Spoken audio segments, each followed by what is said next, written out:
ялангуяа орон нутагт бол ирэх болгож байгаа явдал бол сайшаалтай байна. Тэгээ мэрэгжлийн байгууллага, бие даасан мэрэгжлийн байгуулж орон нутгад салбар байгуулж байгааг дэмжиж байгаа.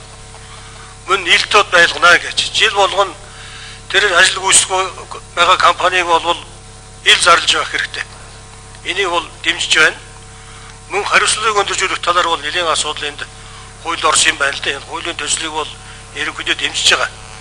За өнөөдрийн мөржийн хууль дээр нэг юм жаах бэрхшээл байдаг л да. Гүйцэтгэлийн баталгаа, урчлагын төлбөрийн баталгаа гэж нэг хоёр баталгаа компаниуд гаргадаг. Тойлбол гүйцэтгэлийн баталгаа бол ажлын дүнгийн 5% тэнцэж банкны баталгаа гаргаж өгдөг. Энэ бол компаниуд төр нэлээд хүн тусдаг л да. Тойлбол 10 тэрбум төгрөгийн ажил хийхин тулд 500 сая төгрөгийг банкнаас зээлээр аваад баталгаа гаргаад тэр ажил дуустал нэг ёсондоо тэр компани банкыг ивент тэтгэж банкда тэр мөнгөний хүүгийн төлж байгаа. Энэ бол ялангуяа шинээрээ хөл дээр босч байгаа компаниуд төр бол нэлээд хүн тусч байгаа л да. Тийм учраас одоогийн хууль дээр тийм юм байна өө. Бас л тийм урьдчилан төлбөрийн баталгаа, гүйцэтгэлийн баталгаа гэсэн баталгаа шаардах уу? Хэрэг одоо баталгаа шаардахар байвал заавал банк дээр биш. Тэр агентлаг дээр юм уу, тэр салбарын өрн дээр юм уу, тийм байдлаар тавьдаг боломж байна уу гэсэн нэгдүгээр асуулт байна.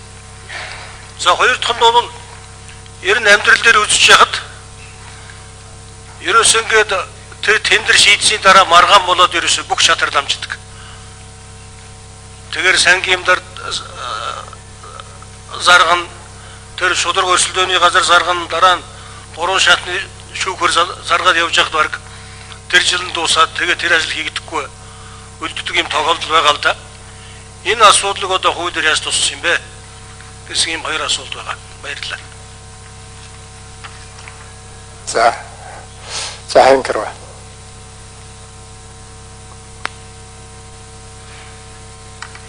За барилгаан гишүүний асуултанд хариулъя.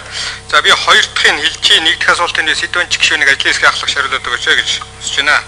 За тэр шүүхээр маргаан гарсан тохиолдолд шүүхээр явах бол энэ хуулийн дээр хэвээрээ үлдсэн л дээ.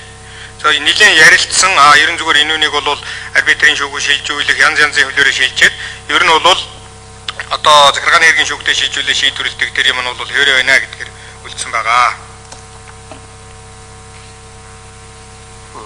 За. Сэдвэнч гэнэ. Сэдвэнч. Хуучин хуулиар урьдчилан төлбөр гүйцэтгэлийн баталгаа гэж тус тусдаа авдаг байсан юм. Тэр нь одоо нэгдэхэд ерөөсөө урьдчилан төлбөр гэсэн хэлбэрээр авдаг байхаар ойлбол одоо хөнгөвчөж өгч байгаа. Авдаг төлбөрийн хэмжээ баталгаа нь багасч байгаа гэж ойлгож байна. За гомдолтой болоотой асуудлыг барилгаан гишүүн сонирхоод авах шиг байна. Ер нь бол өрсөлдөөнийг хязгаарлалт чиглэсэн зөрчил гаргасан байх юм бол энэ шударга бас өрсөлдөөн хэрэглэгчийн төлөө газарт ханддаг эрх нээлттэй байхаар өөрөөр хэлбэл тендерийн бичиг баримтыг нөхцөлийг хэн нэгэн одоо гүйцэтгэгч зориулж одоо бэлтгэсэн байх юм бол тэр асуудлаар өрсөлдөөний газар ханддаг байхаар ингэж одоо хойшиж өгч байгаа.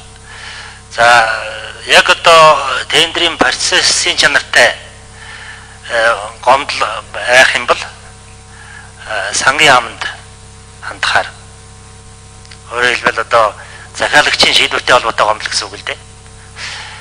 Энийг бол сангийн яамд хандаад сангийн яам 14 хоногийн дотор эцсийн хариу гаргадаг байхаар энэ нөр эцсийн шийдвэр байхаар за нэгэнт одоо 14 хонцоход одоо гэрээ байгуулсны дараа гарсан гомдлыг бол шүүхээр шийдвэрлэхээр ингэж л одоо